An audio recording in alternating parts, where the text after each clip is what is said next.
Hello students, education मस्ती में आप सभी का स्वागत है। मैं शैलेंद्र कुमार आज आप लोग के लिए क्लास 10th का दो चर वाले रैखिक समीकरण एक्सरसाइज 3.1 शुरू कर रहा हूँ, जिसमें से पहला क्वेश्चन कह रहा है कि आफ्ताब अपनी पुत्री से कह रहा है, एक है आफ्ताब और दूसरा है उसकी पुत्री। तो हम लोग आफ्ताब का उम्र x मान लेते हैं और पुत्री का उम्र y वर्ष मान लेते हैं।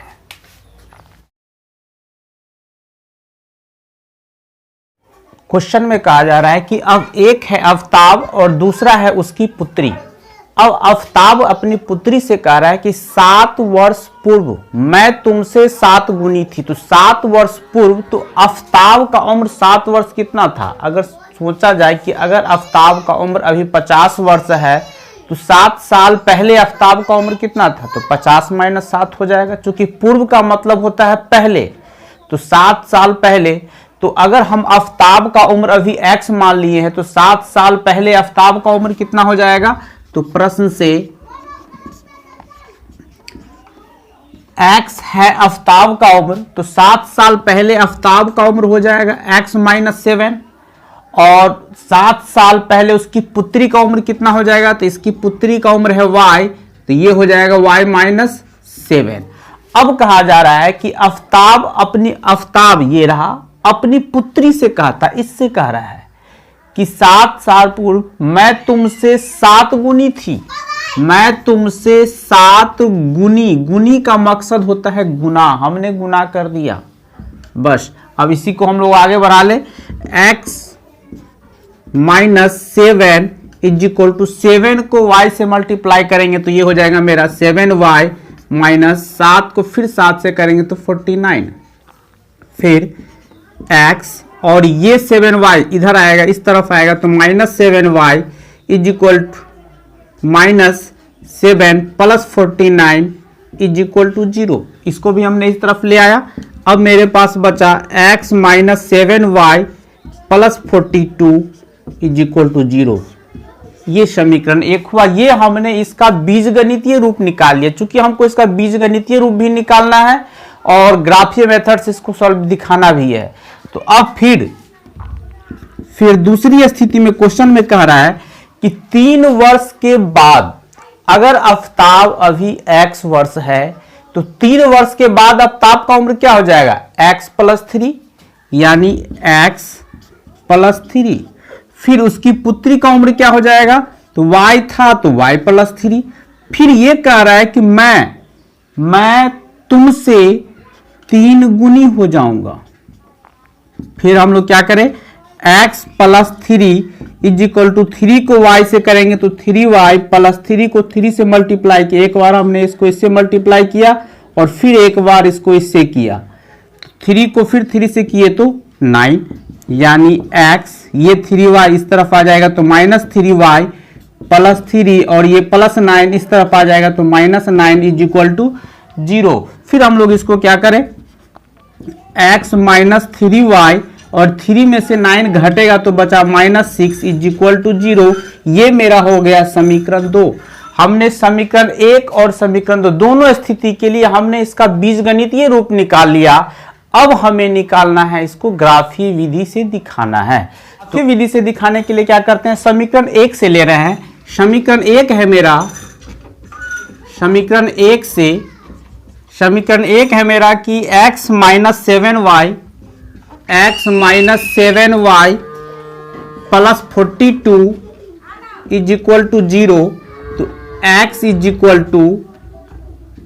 + 42 RHS में जाएगा तो -42 और -7y जब RHS में जाएगा तो +7y हुआ।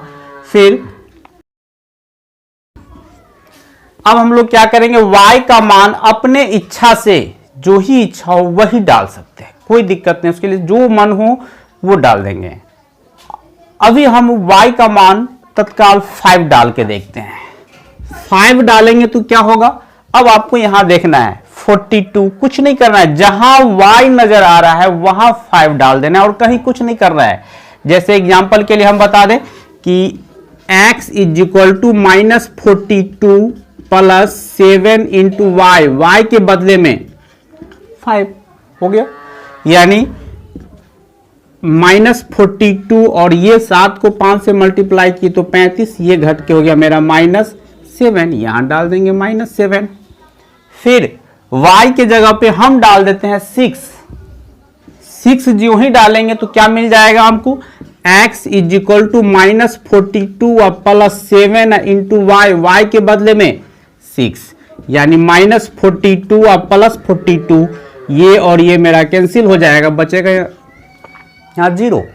फिर हम डाल देते हैं 7, x is equal to 42 -42 plus 7 into 7, यानी -42 प्लस 7 को 7 से मल्टीप्लाई किए 49, यहां पे मेरा बच जाएगा 7।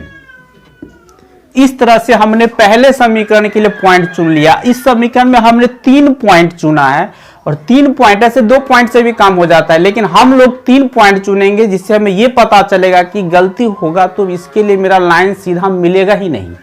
अगर 2 पॉइंट लेंगे तो गलती हुआ कि सही हुआ, हमें लाइन तो मिल ही जाएगा। तो इससे बचने के लिए हम लोग क्या करेंगे, 3 पॉइंट लेंगे, ठीक है। और हम पहले समीकरण के लिए पॉइंट निकाल चुके हैं, जो हमको चुनना होगा तो क्या करेंगे, ये मेरा रफ था, हम इसको मिटा रहे। इसके लिए मेरा पॉइंट बना -7506 और 77। अब हम समीकरण 2 से डाल रहे हैं। समीकरण 2 है मेरा कि x minus 3y -6 is equal to 0। तो x इज इक्वल टू, ये -6 जब RHS में जाएगा तो +6, और ये -3 जब RHS में जाएगा तो +3y। फिर हम इसके लिए भी एक टेबल बना लें। अब इसमें भी हमें क्या करना है, सेम उसी तरह x और y का मान अपने इच्छा से कुछ डालना है। हम y का मान डाल देते हैं 0 डालेंगे तो क्या हो जाएगा, अब हम डायरेक्ट कर रहे हैं 6 + 3 इंटू 0। तो 6 + 3 को 0 से मल्टीप्लाई करेंगे तो 0 हो जाएगा मेरा, तो यहां बच जाएगा 6, सिंपल। अब हम डाल रहे हैं 2, जो ही 2 डालेंगे तो क्या हो जाएगा, 6 + 3 इंटू 2, तो 3 इंटू 2 ये हो गया 6, और 6 में 6 ऐड करेंगे, ये हो जाएगा मेरा 12। अब हम डाल देते हैं -1 जो ही डालेंगे ये हो जाएगा 6 + 3 इंटू -1, यानी 6 + 3 को -1 से मल्टीप्लाई करेंगे तो -3 हो गया, और 6 - 3 हमको मिल गया 3। और फिर इसके लिए हमको ग्राफ का पॉइंट मिल चुका है, ये मिला मेरा 6 0, फिर 12 2, फिर मिला हमको 3 -1, और फिर इसको हम क्या करेंगे, ग्राफ पर प्लॉट करेंगे, और ग्राफ पर प्लॉट कर देंगे तो तब जो मेरा ग्राफ बनेगा वो ऐसा बनेगा। फिर हम लोग पहुंच रहे हैं नेक्स्ट क्वेश्चन पे।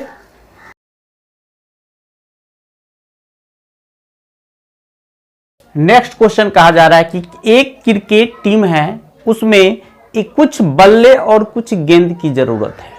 उसमें से 3900 रुपया में उसने 3 बल्ला और 6 गेंद लिया।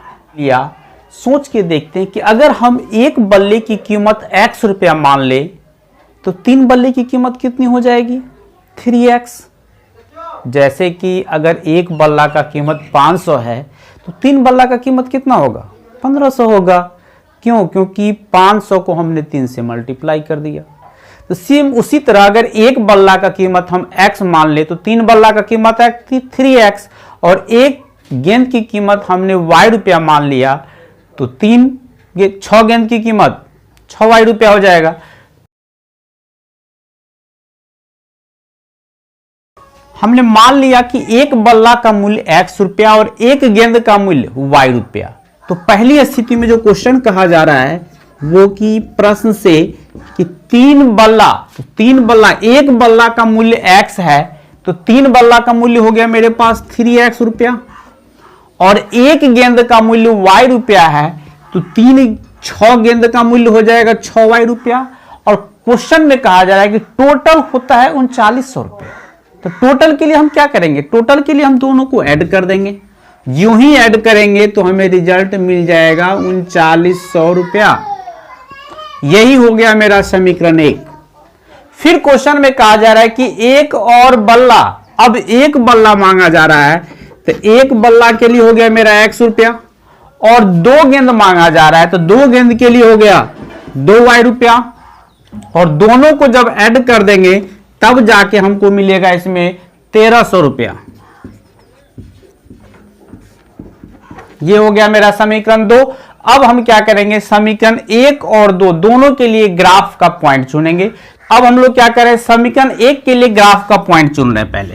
तो समीकरण 1 से, समीकरण 1 है मेरा कि 3x plus 6y is equal to 3900 रुपया। फिर 3x इज इक्वल टू 3900 और ये प्लस 6y RHS में जाएगा तो हो गया माइनस 6y। फिर x इज इक्वल टू हो गया मेरा 3900 माइनस 6y बट्टा 3, क्योंकि पीछे वाला आ जाता है नीचे। अब हम ग्राफ का पॉइंट चुन लेते हैं। ग्राफ का पॉइंट चुनेंगे तो क्या हो जाएगा मेरा, तो एक टेबल पहले बना ले हम। अब हम डाल के देखना है x की y के जगह पे डाल देते हैं 500। हमने आपको पहले ही बताया कि आप अपने स्वेच्छा से जो इच्छा हो डाल सकते हैं, इसमें कोई पाबंदियां नहीं है। तो क्या हो जाएगा, x is equal to 3900 minus 6 into y. जो ही कहेंगे y तो यहां से दौड़ के आने वाला है, यहां से तुरंत यहां इधर और फिर ये यहां आ जाएगा 500, यानी ये क्या हो जाएगा, और बाई 3 तो है ही, यानी 3900 माइनस फिर ये हो जाएगा मेरा 3000 बट्टा 3, ये घट कट के हो गया मेरा 900 बट्टा 3, फिर इसको हम कैंसिल करेंगे, ये हमको मिल जाएगा 300। ये 300 हम यहां डाल देंगे। फिर x की जगह अब हम 600 डाल देते हैं। अब डायरेक्ट हम कर रहे हैं, यूं ही 600 डालेंगे तो क्या हो जाएगा, 3900 माइनस 6 गुना 600 यानी 3600 हो जाएगा। ये 3900 में से 3600 गया तो बच गया 300, और 300 में हमें 3 से डिवाइड भी करना है तो बच जाएगा 100। फिर हम डाल देते हैं 700। 700 जो ही डालेंगे तो 3900 माइनस 6 गुना 700 ये 4200 हो गया, तो 3900 में से 4200 घट गया तो ये हो गया मेरा माइनस 300, और माइनस 300 में 3 से भाग भी देंगे तो ये हो जाएगा मेरा माइनस 100। इस तरह हमने समीकरण 1 के लिए ग्राफ का पॉइंट निकाला। फिर समीकरण 2 से, समीकरण 2 कहा जा रहा है मेरा कि x plus 2y is equal to 1300। x plus 2y is equal to 1300। फिर हम लोग एक को, x को या y को, किसी एक को हम RHS में रख दें, यानी 2y को हम RHS में रख देते हैं। जो ही 2y को RHS में रखेंगे तो ये हो जाएगा मेरा x is equal to 1300 minus 2y। फिर हम लोग एक टेबल बना लेते हैं। फिर y के जगह फिर हम अपने स्वेच्छा से कोई भी मान डाल सकते हैं। y का मान हम फिलहाल डाल देते हैं 500, वही पॉइंट डाल देते हैं।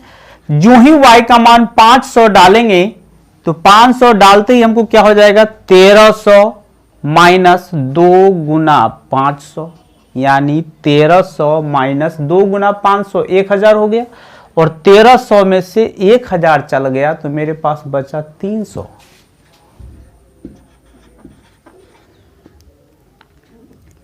$600 डाल देते हैं। सोच के देखिए 600 डालेंगे तो क्या होगा, 1300 माइनस 2 गुना 600 तो 1200 हो गया ये, और 1300 में से 1200 घट गया तो बचा मेरे पास 100। 700 डाल देते हैं। 700 जो ही डालेंगे तो हो जाएगा 1300 माइनस 2 गुना 700, तो 1300 में से 1400 घट गया तो मेरे पास बच गया 100, लेकिन माइनस में। फिर हम लोग इसका क्या करेंगे, दोनों टेबल का ग्राफ एडजस्ट करेंगे, ग्राफ बनाएंगे, और ग्राफ बनाएंगे तो ग्राफ हमें इस तरह का मिलेगा जो मेरा आंसर हो जाएगा। नेक्स्ट क्वेश्चन में कहा जा रहा है कि 2 केजी सेब और 1 केजी अंगूर का कीमत है 160 रुपया। हम मान लेते हैं कि अगर 1 केजी अंगूर का कीमत हम x रुपया मान लेते हैं तो 2 केजी अंगूर की कीमत कितनी होगी, 2x रुपया। जैसे कि अगर 1 केजी अंगूर की कीमत अगर 50 रुपया है तो 2 केजी अंगूर की कीमत कितनी होगी, 50 को आप 2 से मल्टीप्लाई करेंगे, हमें मिलेगा 100। जस्ट उसी तरह अगर 1 केजी अंगूर की कीमत अगर हम x मान लेते हैं जाएगी मेरा 2x रुपया।